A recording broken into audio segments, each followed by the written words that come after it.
বছরের শেষে বিশ্বজুড়ে ধর্ম মত নির্বিশেষে সেরা উৎসব পালিত হতে চলেছে বড়দিন, এক্সমাস, যিশুর জন্মদিন 25শে ডিসেম্বর। রবীন্দ্রনাথের ভাষায় বলা যায়, বিবিধের মাঝে দেখো মিলন মহান। খ্রিস্টানদের উৎসব পালন করবেন এই বাংলার হিন্দু বাঙালি, কেক বানাবেন মুসলিম কারিগর, সেজে উঠবে দেশ ও রাজ্যের গির্জাগুলি, কলকাতাও ব্যতিক্রম নয়।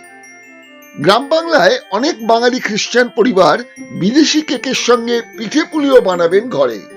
খোদ ইংল্যান্ডে দিনটিকে বলা হয় লর্ড অফ মিসরুল।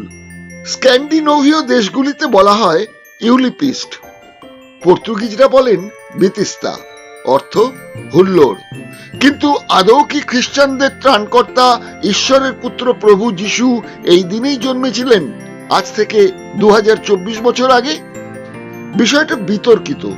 যদি তাই হয়, তাহলে খ্রিস্টান ধর্মগ্রন্থে কেন দিনটির কথা উল্লেখ নেই?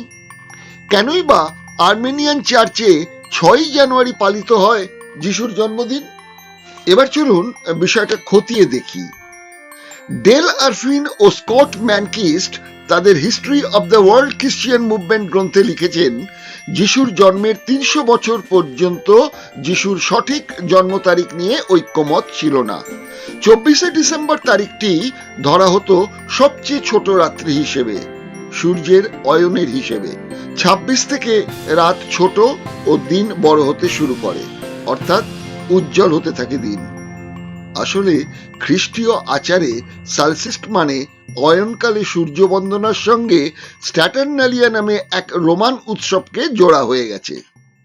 হোমার স্মিথ তার ম্যান অ্যান্ড হিজ গড গ্রন্থে লিখেছেন, 25শে ডিসেম্বরের এই স্থানীয় উৎসব গ্রিক সৌর উৎসব হেলিয়ার সঙ্গে মিশে যায়।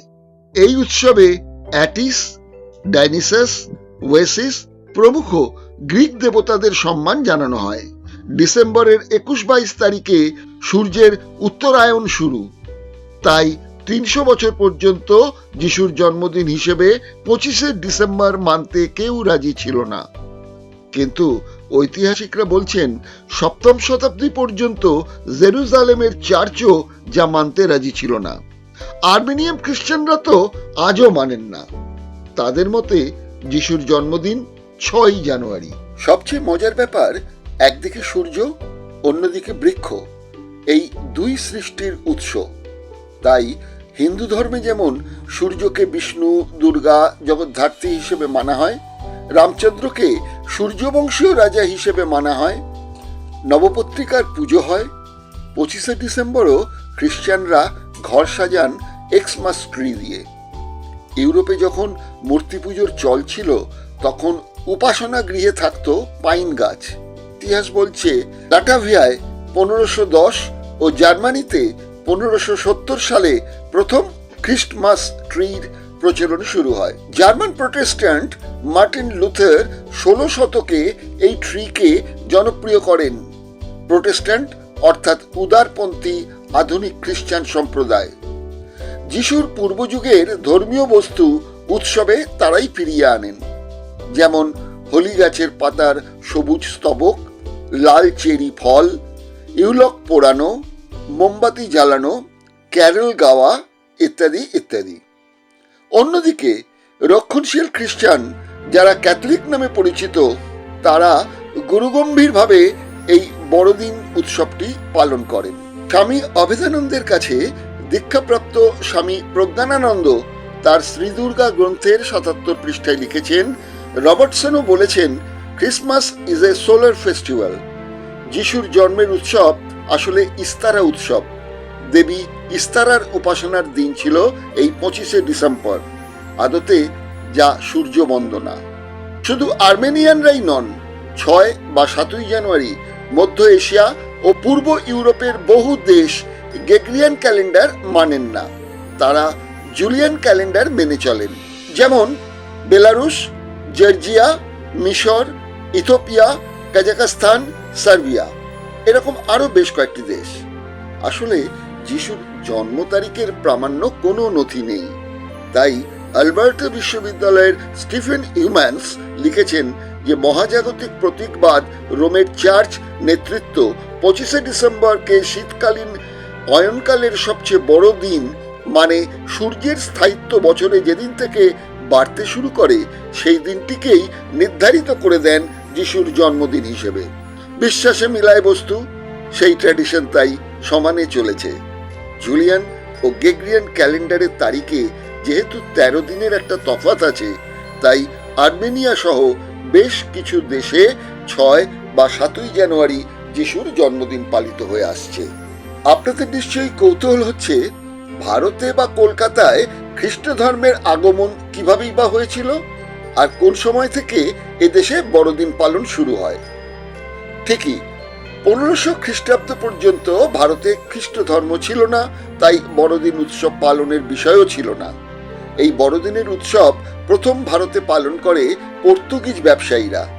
তারা ভারতে প্রথম আসেন কোচিন বা কালিকট বন্দরে। সেখানেই তৈরি হয় প্রথম গির্জা। সেই বছরের শেষের দিকে 3 জন জেসুইট পাদ্রী আগ্রায় আসেন। ধর্মীয় উদার সম্রাট আকবর স্থানীয় ধর্মবেত্তাদের সঙ্গে এই পাদ্রীদের এক বিতর্ক সভার আয়োজন করে দেন। উদ্দেশ্য ছিল নিজেরও জ্ঞান অর্জন করা খ্রিস্টান ধর্ম সম্পর্কে। পরবর্তীকালে তাদের জমি জমা দিয়ে গির্জা বানানোর অনুমতি দেন। সেই গির্জার নামকরণ হয় আকবর গির্জা। বণিক পর্তুগিজদের একাংশ জলদস্যু বৃত্তিও নিয়েছিলেন। তার কারণ দ্রুত আরো কিছু মুনাফা করা যায়। তারা বাংলায় আসেন চট্টগ্রামের পথ ধরে। একসময় কলকাতায় পর্তুগিজদের সংখ্যা দাঁড়ায় 30,000। অধিকাংশ নেটিভ দাসদাসী ও বাংলার নারীদের প্রতি ছিল পর্তুগিজদের এক দুর্বলতা।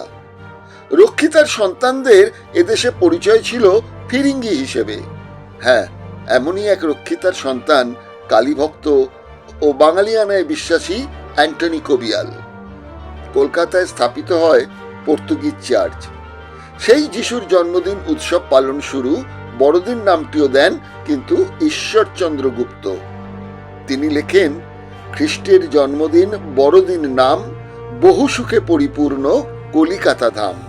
কলকাতায় এই পর্তুগিজ জেসুইট পাদ্রীদের আমন্ত্রণ করে এনেছিলেন লর্ড ক্লাইভ। কলকাতায় দক্ষিণ ভারত থেকে এই পাদ্রীরা আসেন 1753 সালে। নিজেদের খরচে 1770 সাল নাগাদ লালদিঘির কাছে, আজকের ডালহৌসি অফিস পাড়ার কাছে প্রথম একটি গির্জা স্থাপন করেন। সেই সেন্ট অ্যানস চার্চ কিন্তু আজ বিলুপ্ত। অন্যদিকে শোভাবাজারের রাজা নবকৃষ্ণ দেবের অর্থ সাহায্যে ব্রাহ্ম ভবনের কাছেই স্থাপিত হয় সেন্ট জনস চার্চ, বড়লাটের গির্জা হিসেবে আজ যা পরিচিত। সেই সেন্ট পলস ক্যাথিড্রাল চার্চ 1984 সালে প্রতিষ্ঠা করেন কলকাতার প্রথম বিশপ ড্যানিয়েল উইলসন। এবার নিশ্চয়ই জানার ইচ্ছে হচ্ছে প্রথম বাঙালি খ্রিস্টানের কথা। প্রথম বাঙালি খ্রিস্টানের নাম কৃষ্ণ পাল। রীতিমতো গঙ্গা স্নান করে সন্ধ্যা আহ্নিক করতেন শ্রীরামপুরের কৃষ্ণ পাল। একবার গঙ্গার ঘাটে স্নান সেরে সিঁড়িতে পড়ে গিয়ে কাঁধে প্রচন্ড চোট পান। কাঁধের হাড় ভেঙে যায়। দেশীয় ডাক্তার কবিরাজের চিকিৎসায় কাজ না হওয়ায় কেরি ও টমাস নামে 2 ডাক্তারের শরণাপন্ন হন তিনি। তাদের চিকিৎসায় কৃষ্ণপাল সুস্থ হয়ে ওঠেন। পাদ্রী ডাক্তারদের সঙ্গে ঘনিষ্ঠতায় কৃষ্ণপাল ও তার স্ত্রী রাসময়ী, শালিকা হরমণি যিশুতে আসক্ত হন। এদের সঙ্গে বাড়িতে ভোজন করায় হিন্দু প্রতিবেশীরা তাকে ফিরিঙ্গি বলে চিহ্নিত করে হাকিমের কাছে কৃষ্ণপালকে নিয়ে যান। হাকিম ডেনিস গভর্নর কর্নেল বি সমস্ত ব্যাপারটা শুনে কোনো মতে কৃষ্ণপালকে রক্ষা করেন। 1800 সালে 28শে ডিসেম্বর প্রথম বাঙালি কৃষ্ণপাল খ্রিস্ট ধর্মে দীক্ষিত হন। মহিলাদের মধ্যে প্রথম কৃষ্ণপালের শালিকা হরমণি খ্রিস্টান হন। যদিও রামতনু লাহিড়ী ও তৎকালীন বঙ্গ সমাজ গ্রন্থে শিবনাথ শাস্ত্রী জনৈক পীতম্বর সিংহকে প্রথম খ্রিস্টান বলে লিখে রেখে গেছেন। এই পর্বটি কেমন লাগলো অবশ্যই মন্তব্য করে জানাবেন। ভালো লাগলে অন্যকে শেয়ার করবেন, লাইক দেবেন এবং অবশ্যই আশা করব সাবস্ক্রাইব করবেন।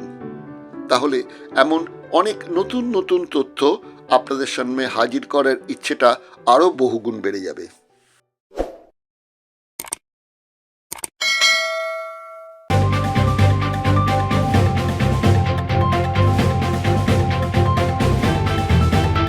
রংহীন সংবাদ আর অজানা তথ্যের জন্য দেখুন দিগদর্শন, 10-এর পাশে, দেশের সাথে।